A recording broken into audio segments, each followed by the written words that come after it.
Welcome back to What Arty Noobs with General Disturbance, and this is the T92 HMC howitzer motor carriage, the Tier 10 American SPG, and we're on the Grand Battle at Nebelberg. Now, this particular T92 is being commanded by Malcolm, xXMathewXx. So I think we know his name. Right. Little known fact about the T92. Only 5 of them were built. They were actually built for Operation Downfall, the conquest of Japan at the end of the Second World War. But they were never put into action because only 5 of them were built by that time. And of course the atomic bomb ended the conflict. They actually had a crew of 8. Only 8. That's the commander, 5 loaders, a gunner and a driver. And that crew of 8 could fire 1 round every minute out to 25,000 yards. That's just over 25 kilometers. It's a hell of a distance. It's a very big shell, 24 centimeter shell. Okay, we've got an IS-7. It rounds out. It's going to take a little while to get there because it's the other end of the map. And I don't know if that stunned the IS-7, but he's moved just a little to relocate, just in case enemy Arty was looking. Now the reload on this Arty is 53 seconds. That's without any rammer or BIA or just a standard 100% crew. But obviously a lot of players managed to get their reload times down so that they can fire a lot sooner. Okay, lining up a shot in the C100. Almost reloaded. Nope, he's decided he's going to go for that leopard. That strange leopard camouflage. And it's out. Oh, it's just ahead of him actually. If that leopard pulled back, I think he probably missed him. Well, the thing about the T92 is it was actually built on the T26 E3 chassis. It was a heavy tank chassis. It had to be to carry all the weight of the gun. So it's it only had maximum speed of 32 kilometers an hour, so it wasn't particularly fast. But it normally had a support crew running with him, with them, and they would carry all the shells and the powder. Okay, he's fired on that IS-4, and he has stunned him and done 2 critical hits. Now they did build another version of the T92, which they called the T93. Only 2 of them were built, but the T93 had the 8-inch howitzer, which you normally find on the M40. It's also the same howitzer you find on the M55. Okay, it's going after that leopard again. Right up on top of the hill. Oh, got a bit of lost sight of it there. And okay, rounds out. Oh, and he did get a hit there. Splash, 499 and 2 critical hits. And that leopard's gone down. So he's picked up all the stun assist. And there was an enemy tank, I think it was an T62, climbing up onto the hill to join the IS-7. In fact, the enemy seems to be defending that north area, that little platform or raised area at the back of the town. Okay, he's dialing in on the IS-7, almost loaded. Oh, is he? No, he's going for the 263. It's an open top vehicle. It'll do a lot more damage to it. 394 hit points on that one.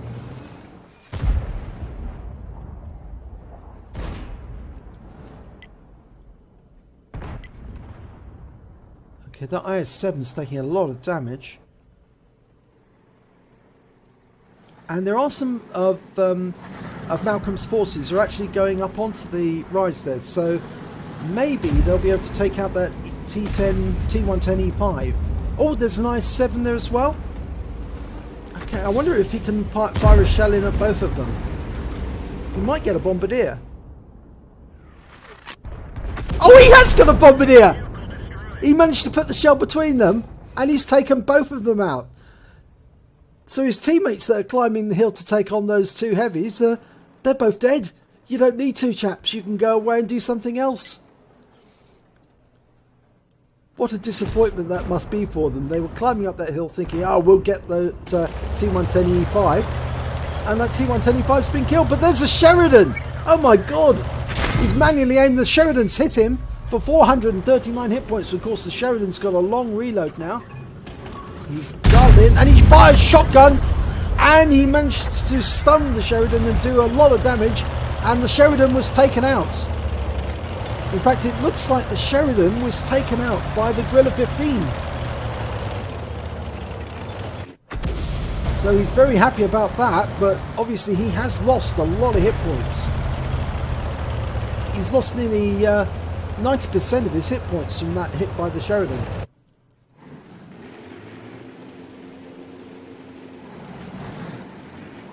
Okay, E100, T62. Can he get both of these? They've both got a sizable number of their hit points left, but if he puts a shell between them, he can probably get both of them for a sizable number of hit points.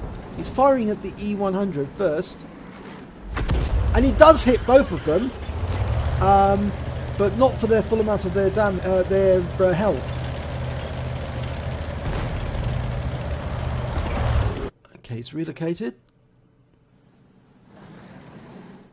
Now it's the FV4005, or ship bomb as it's known. And there's a Guerrilla 15 and an Object 263. Oh, such a lot of targets and such a lot of little time to do them all in. Looks to me like he's going to go for the Object 263 first. I think that's probably the right choice because the 263's got an open top, which means he's going to do a lot more damage. Oh, but he's still reversing as that shell went out, I think, so that may have accounted for the inaccuracy.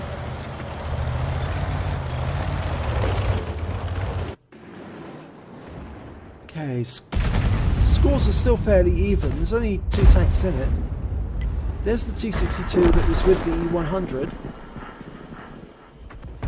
And that E100's gone down, finally. Right, it's a Guerrilla 15 in the town. He's just been hit by the other Arty. In fact, he's been hit twice. It's almost loaded. Ready to shoot. Rounds out. Oh, no, unfortunately it hit the building. Just too hastily aimed, I think, that one. Oh, they've lost all the tanks that were up on top of that rise. T62 got the final one. The Jagdpanzer E100. But I still think there's a large number of tank destroyers over on that little area near the church. I think it's a church. Unfortunately, we can't see them though anymore. He's fired around him where he thinks... Yes, he was right! There was an enemy tank there because there was no explosion. So he must have got a direct hit. And I suspect that direct hit was probably on the Object 263. So it's a good guess. Right, he's getting a request for help on this T110E4. And there's the Conqueror gun carriage and the T92 on the enemy team. And the T92's been taken out. The T110E4's been taken out. And he's just lining up the Conqueror now for a shot. Rounds out. And he takes that one out. 232 hit points. That's his third kill. Of course, the other two kills came from Bombardier medal. Now, I wonder if he can add to that. Well, that FV4005 has gone down. There's the 261.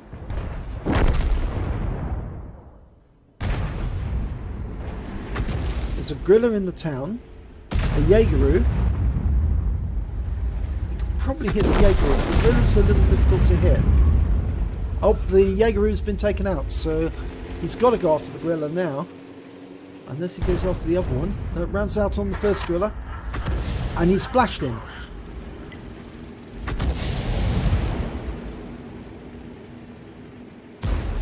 No, I think he's going to get taken out. Yep, he has been. was taken out by the T110E4. There's an enemy griller there, but he's in a fairly Arty safe position. But not for long, because the MX-13105 will get him.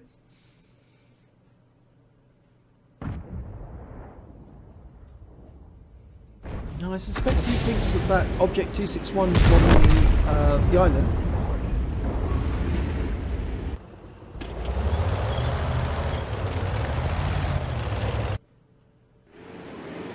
So even while he's moving, he's having a look for new targets.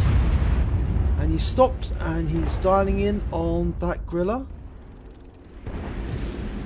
And there's the T92. That's the same one that was up on the rise earlier. He's leading it just a little. And he gets a splash hit. And it's been killed, so he's picked up the stun assist on top of that. Now that's odd, that tank is actually still showing stun. Oh, but it is the end of the battle, and it's all over, they've won. So let's have a look at the end of battle stats.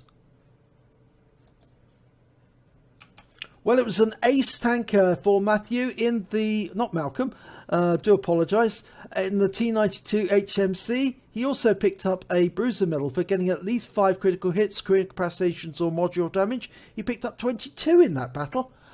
He picked up a Gore's medal for getting at least damage exceeding 10 times the hit points of his own vehicle.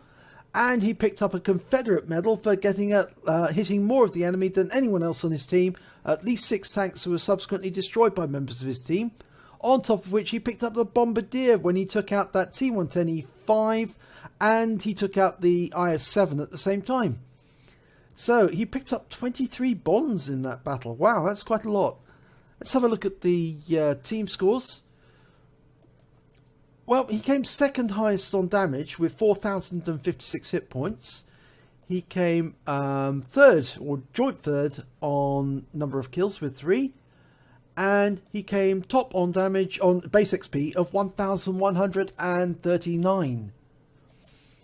He fired 14 rounds, got 2 direct hits, 2 penetrations, and 13 splash. Did damage of 4,056 hit points, of which 3,891 were at more than 300 meters. He received 1 hit, 1 penetration from that Sheridan, and he received 1 hit as a result of splash damage as well. I think that was from one of the enemy Arty. He damaged 11 of the enemy, killed 3 of them, and he did damage assistance of 457 hit points and stun assistance of 1,363 off 12 stuns. On a premium account, he earned 69,480 credits, but after repair, ammunition resupply and consumables, he actually took away a deficit of 88,961. Ouch, that's a lot. He received XP of 1,709, and because there was no multipliers, that's all he took away. So nice to pick up all of those medals and to pick up 23 bonds, but you certainly had to pay for it to get those, because you actually took away a loss during the battle. If you enjoyed this replay, please do give it a like and do subscribe to our channel, and hopefully it'll be your replay I'll be featuring in our next video.